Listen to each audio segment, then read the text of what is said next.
and welcome to another episode of the Voice of Nursing podcast. I'm your host, Joshua, and today we are joined by Katila. How are you doing today? Very well, thank you, Joshua. That's good. So, Katila, your path to becoming an RN is quite unique, starting in Portugal and later moving to the UK. Could you maybe share your motivations for pursuing a nursing career and your journey from Angola to Portugal? Well, I shall start from the beginning because I was really young when me and my family moved from Angola to Portugal. I was 18 months, and it was in the context of a civil war after, obviously, the independence of Angola. And we went to join my the rest of the family, my mother's family, mainly my granddad was my mother's dad. He was elderly, so my mother felt that she had to support him. And then we all moved to Lisbon, outskirts where I grew up and went to school. Um, and then going to my motivations to become a nurse. So I really enjoy sciences.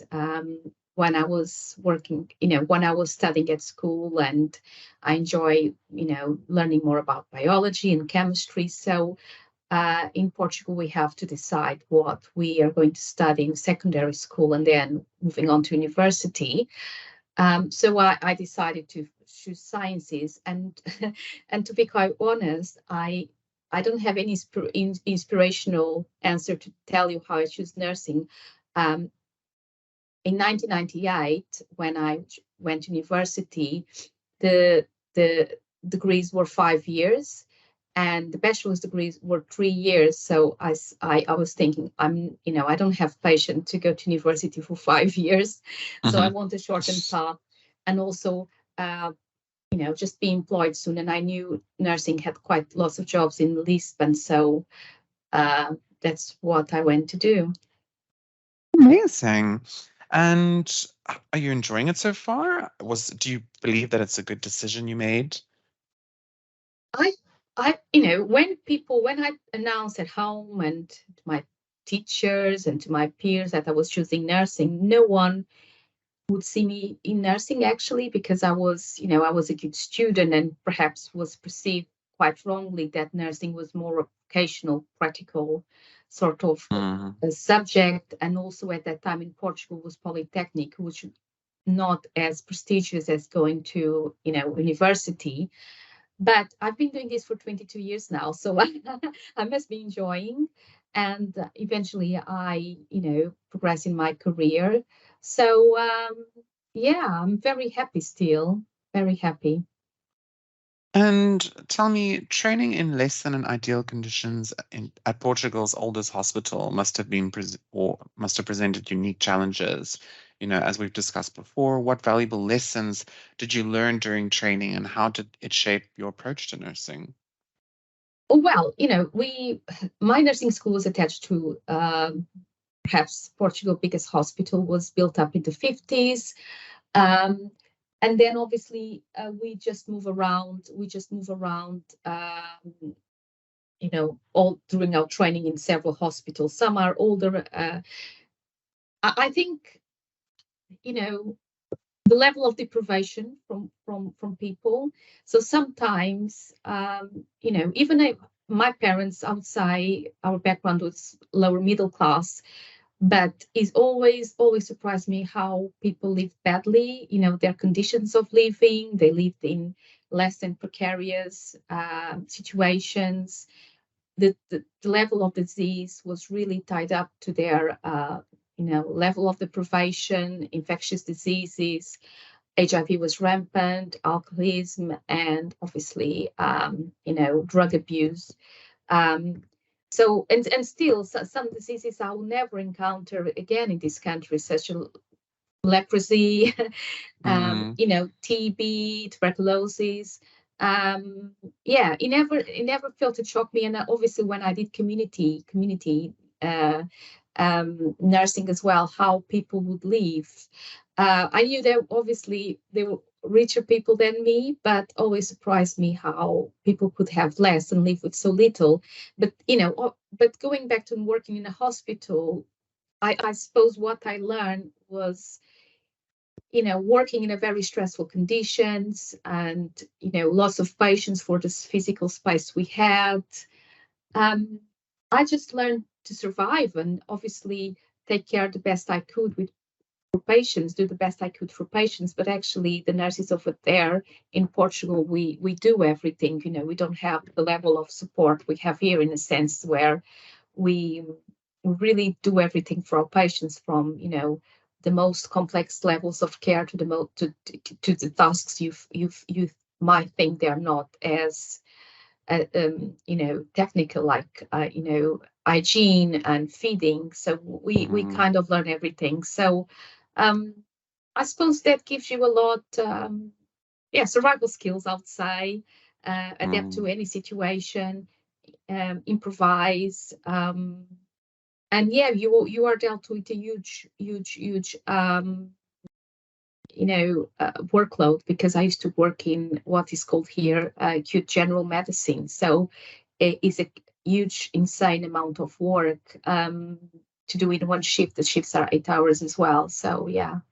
mm. So, just to touch base, maybe you want to tell us and the audience currently what you're doing and the specifics of your current occupation. Well, I'm a research nurse, and I've been a research nurse since 2014. So this is my third post as research nurse. I work in a research facility at the London Teaching Hospital, and then I moved to imaging, cardiac imaging, for a couple of years. And then in 2019, I moved to a slightly different. I still go to hospital, but I'm actually employed by a university in East London.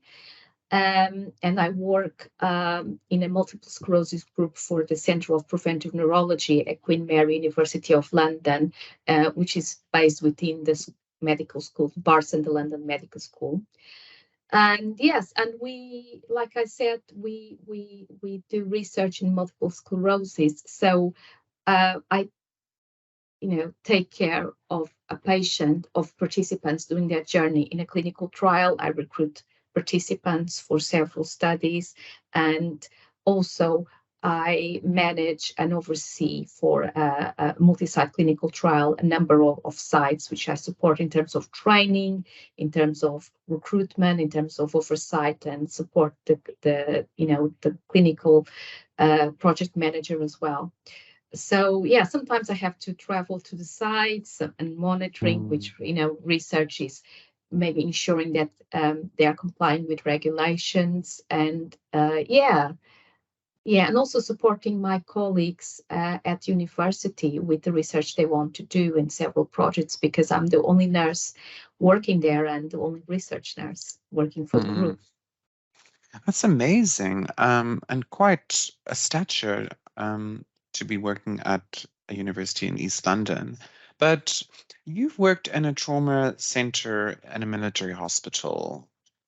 Uh, Um, can you share some of the most memorable experiences or cases from those settings that have had a long-lasting impact on your own career? Because we're talking about researching in a university, but I think trauma center in a military hospital is vastly different to what you're currently doing right now. well, absolutely. So when I qualified, I went to work on Lisbon's uh, oldest hospital, maybe one of the oldest hospitals in the world, actually. No, I can't. Barts is one of the oldest hospitals in the world.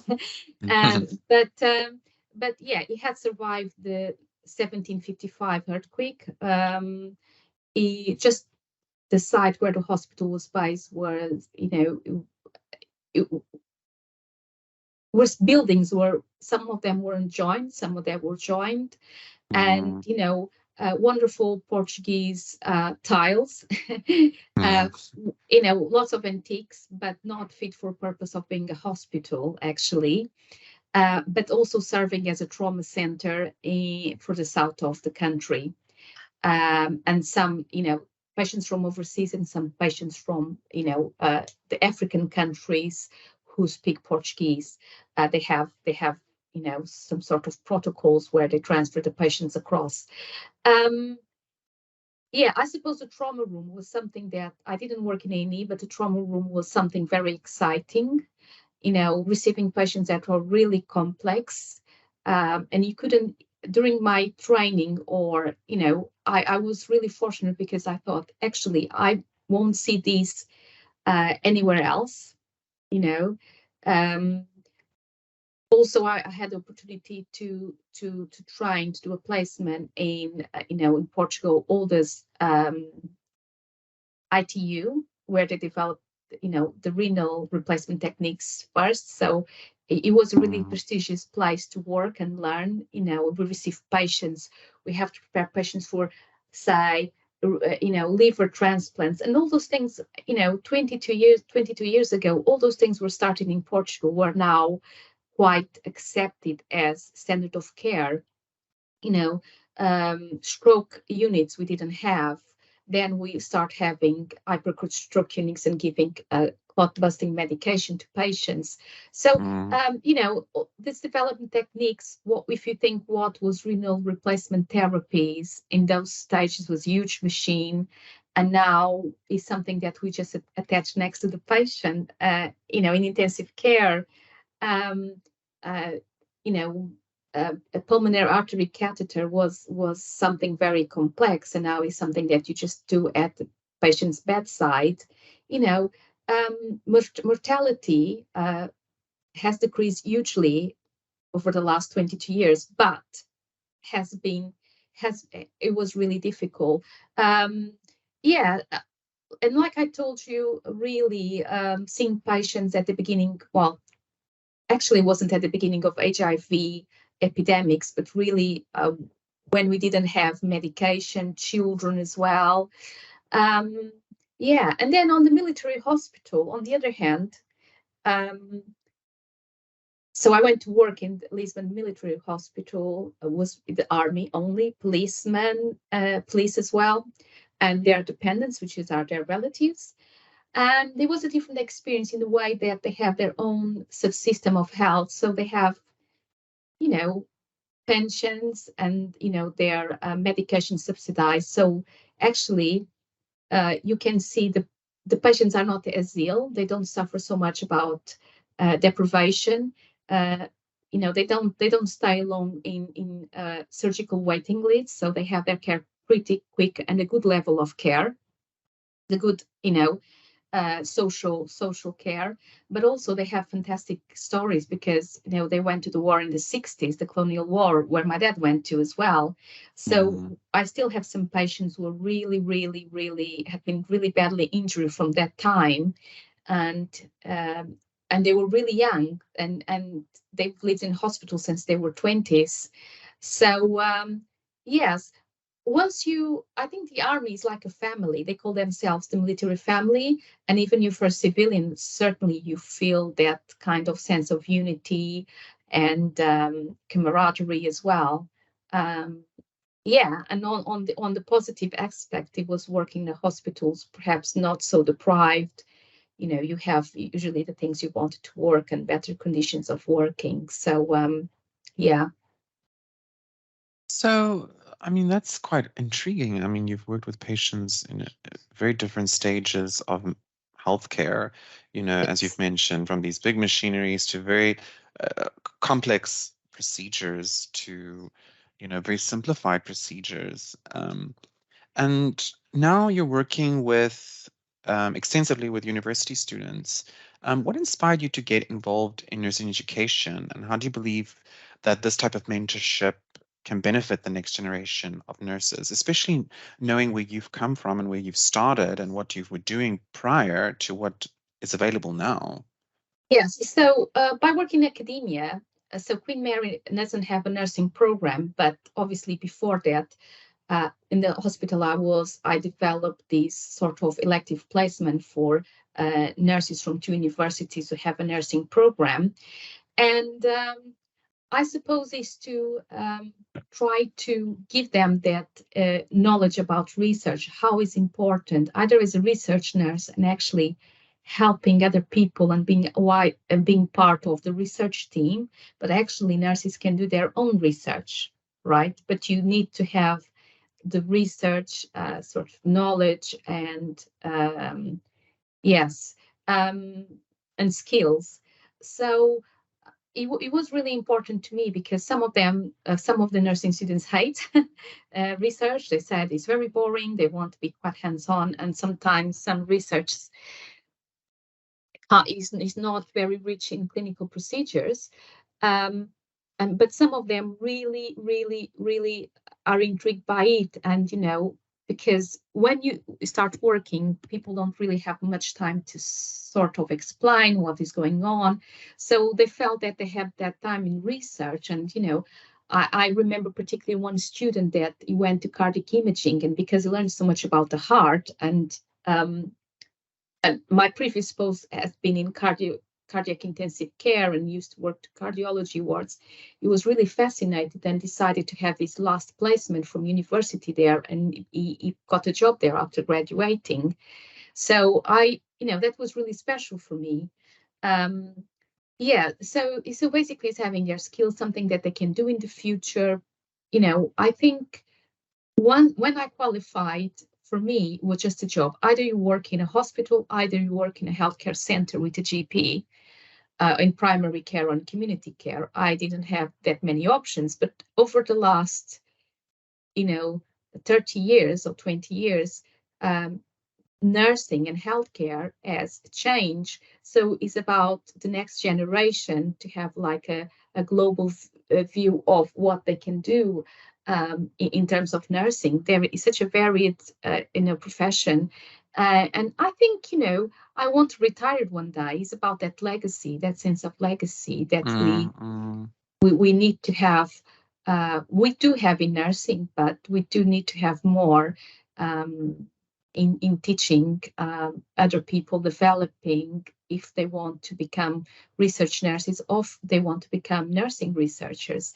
And in academia, what regards, I meet especially medical students, but not only medical students who are doing a PhD in with people with MS. And some of them, they don't have research skills, and it's about helping them to set up a study, and they stay with us for 3 years, and it's very rewarding as well to see how they can go with their research and help other people. Is about the circle of influence, Joshua. They help other people, and then they might become researchers in the future, so it's very rewarding. And Katila, you very much have a legacy from coming from third world conditions to achieving your goals in a third world setting. What advice do you have for nurses facing similar challenges in transforming or transitioning to higher standards of care from those third world conditions? Well, um, you know, so I think there's several things.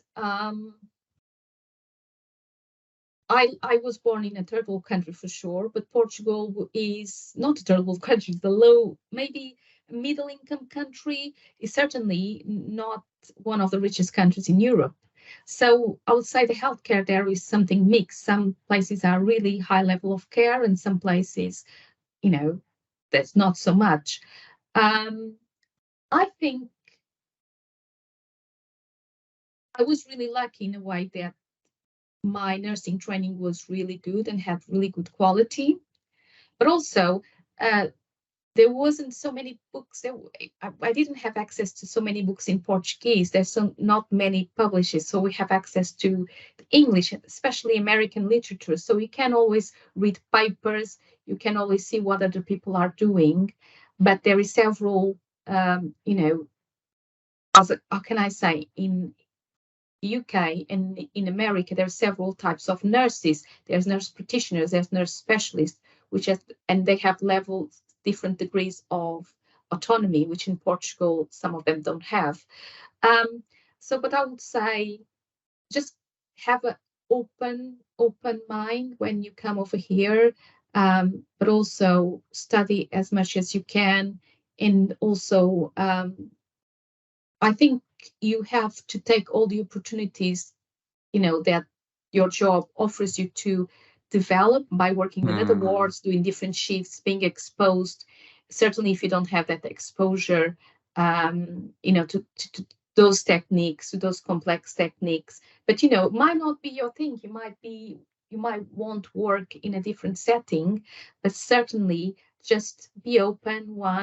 Second, take the advantage of all the training you can do, um, and third, at the same time, lean in the things that you learn, resilience, doing as much as you can with little, um, and also trust in yourself and trust in your abilities, because you might not be trained in this country, but you might have, nonetheless, you might have an important experience and something to give back to this country as well in terms of healthcare and your skills.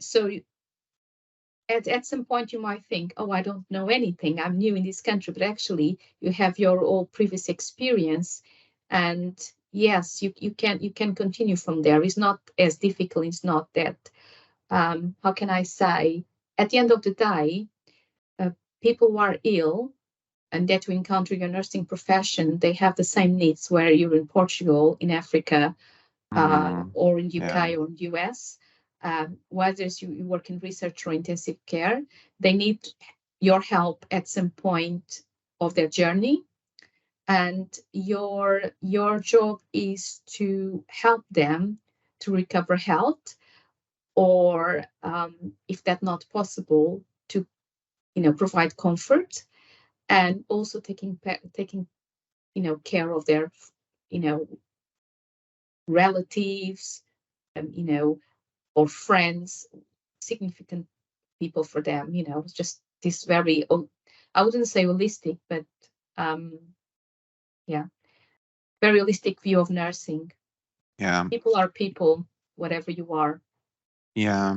You actually said something very interesting. You said Portugal was very mixed. There was good and there was bad, in terms of healthcare and access to educational resources. And I think something we suffer here as well, here in South Africa, is also the way that in which nursing students overcome obstacles in terms of resource capabilities, um, and just finding a sense of, direction. And I think one of the things that has been clear throughout our chat is that you've overcome a lot of obstacles in your career and you've really spearheaded and you've really been determined. And in saying that, how do you encourage and empower your students and other nurses to pursue their aspirations and make the most of their potential, regardless of whatever their obstacles may be?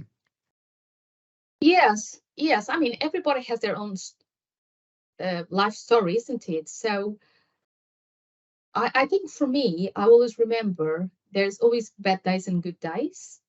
Um, and I'm just going to share an episode with you with my life. So the first placement I have in nursing, so in Portugal, we do adult nursing, we do pediatrics, similar to America in many countries, but a bit different that in UK. And the first placement I had was in maternity, and I really didn't like it. So, at the end of the placement, our teachers asked, to provide some feedback. I said, I really didn't like this. I don't think this is for me. I don't know, nursing is for me. So I got very withdrawn and very, I wouldn't say depressed, but a bit sad at home, because I was so happy when I was able to go into nursing school. I was really happy, Joshua. I was like, I wouldn't say it was my dream, but it was something that I really wanted and accomplished. It was my first option at university to go on to higher education.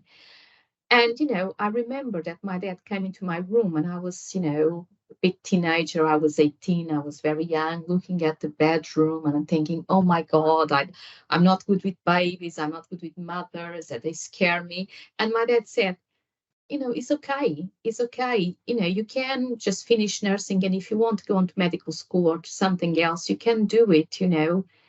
So that gave me the strength. Just what my dad taught me on that day was you have to have confidence in yourself. You Mm, might figure out other things in your journey that you might like. And if you don't, there is always something else for you to do.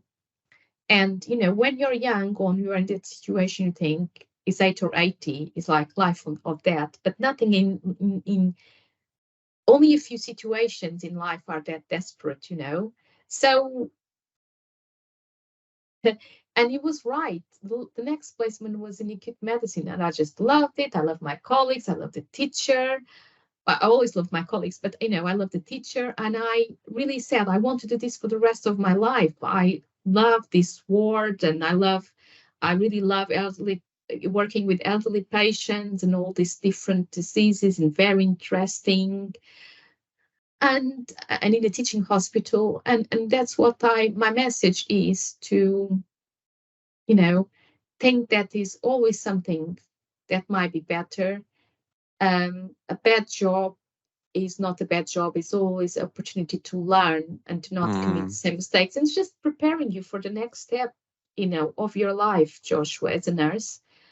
Um, yes, and it's not, you don't have to be in a job forever that it doesn't suit you, with colleagues that don't suit you, in an environment that is not for you. You can try new things and you can succeed, even if other people think you cannot. You need to trust your intuition and in your inner voice. And yes, the world is there for grabs. There's lots of mm, opportunities. absolutely. You were talking about confidence and having strength, and I definitely think those are two kind of key attributes that nurses have. I mean, the things that you go through, the things you see, the research you do, the patients you help, it's definitely important. But just speaking into that, in your opinion, what do you think the key qualities and skill sets nurses should have in critical care settings, and how can it aspire nurses to work toward developing those kinds of attributes? Well, not only in critical care, but in nursing in general. I think, Joshua, I think we don't should set in a profile of nursing, because otherwise because what happened with me when I was teenager, and I would say I want to go into nursing, and people say, "Oh, I don't see me nursing," because I wasn't seen as this caring, like sort of a nun image. So if you say that there is this characteristics that nurses should have, we perhaps are eliminating and stopping other people that will be interesting to have in nursing. And Yeah, that's good. so um and the point being, for instance, um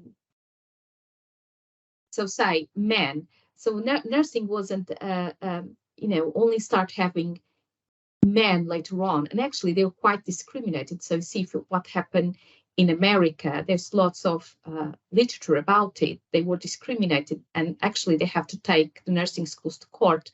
I really don't know if it was the same that happened in this country. In Portugal, in Europe, is slightly different, because the priests and the monks were nurses, and they have religious orders. So, and historically in mental health, in certain aspects of nursing, there were always more men than women, and mental health is a particular aspect of it.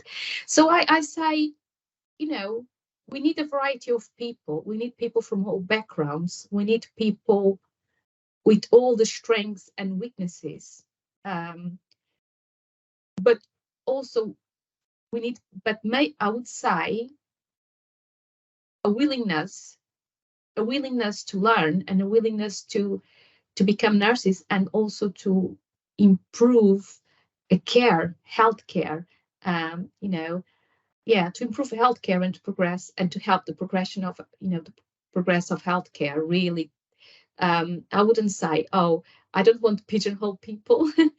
I think we need nurses all sorts of colors, ages, um, races, and you know and characteristics, really, types of personalities.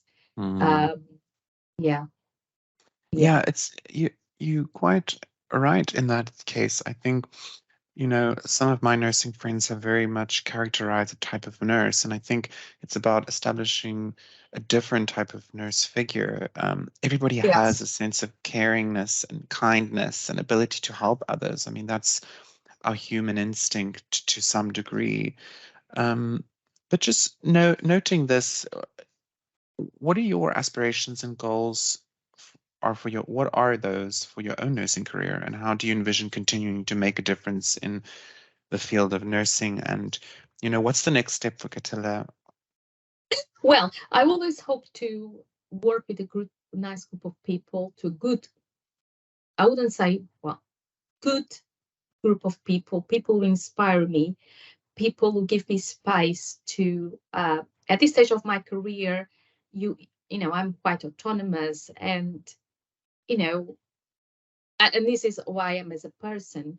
I need to have my own space. So, working with a group of people who inspire me, who do different things, who make me want to learn more and inspire me to get better and to find solutions for whatever problems they encounter.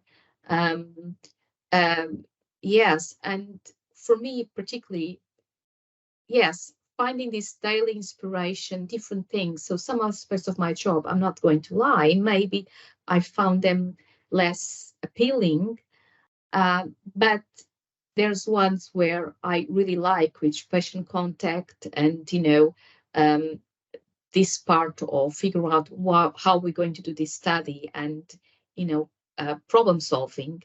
Mm, So for me, I think I see myself, perhaps I'm doing a master's in pharmacovigilance, so I'm finished that. um, so I'm finishing the modules this year, and next year will be the mm, dissertation, and everything goes well. So I really want to pursue the pharmacovigilance and risk communication. Um, yeah, so several things I want to pursue in the pharmacovigilance field. I don't know if in academia, it depends where work takes me. Um, mm, yeah, but maybe develop this, probably continue to studying if I can, if I had the opportunity.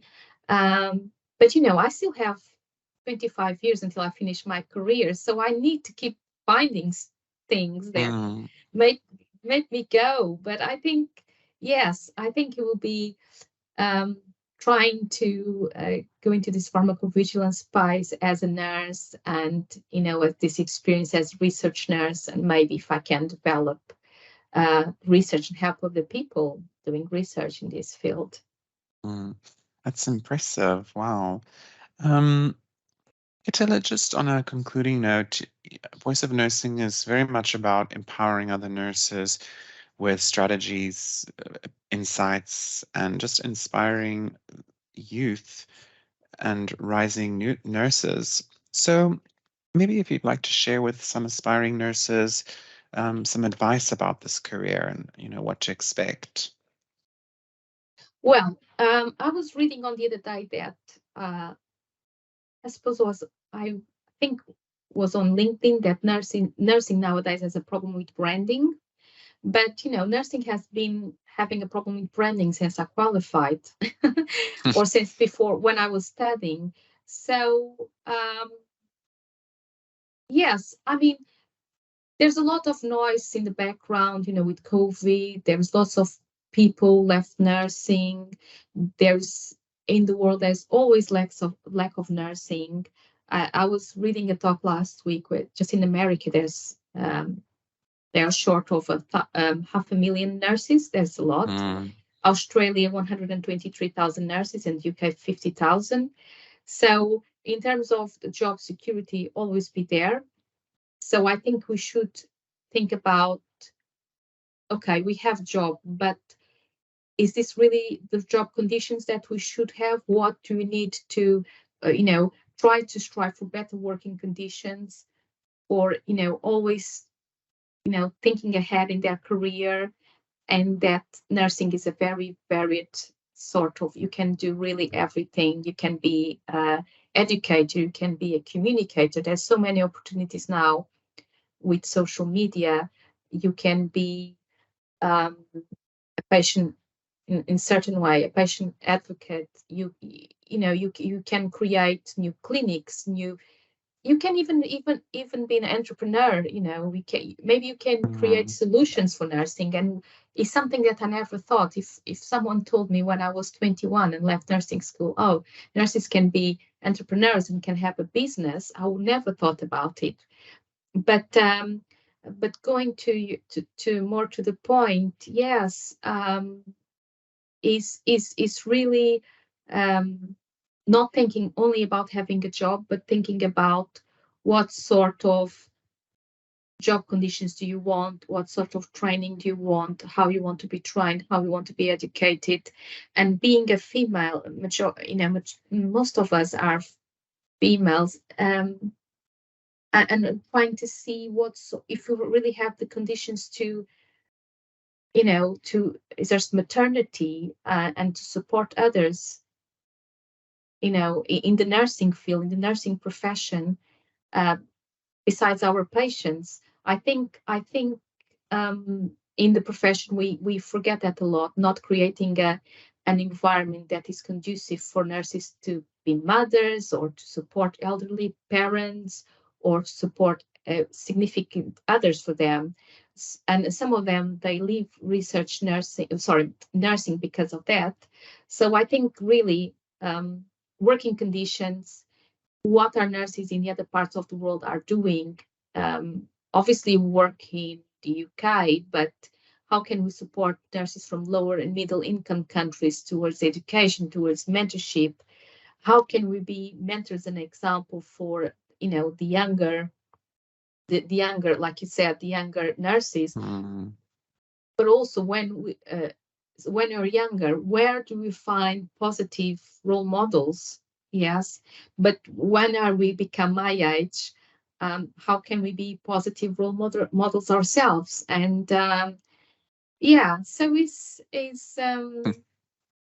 but we have I believe, we have a positive future ahead. But the positive future ahead, like, will we have to do a lot of soul searching, in terms of education, in terms of the conditions that we have, um, yeah, in terms of the mm. newer roles that are coming into healthcare.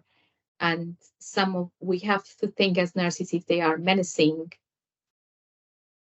nursing at this core, or actually they can be an opportunity for us.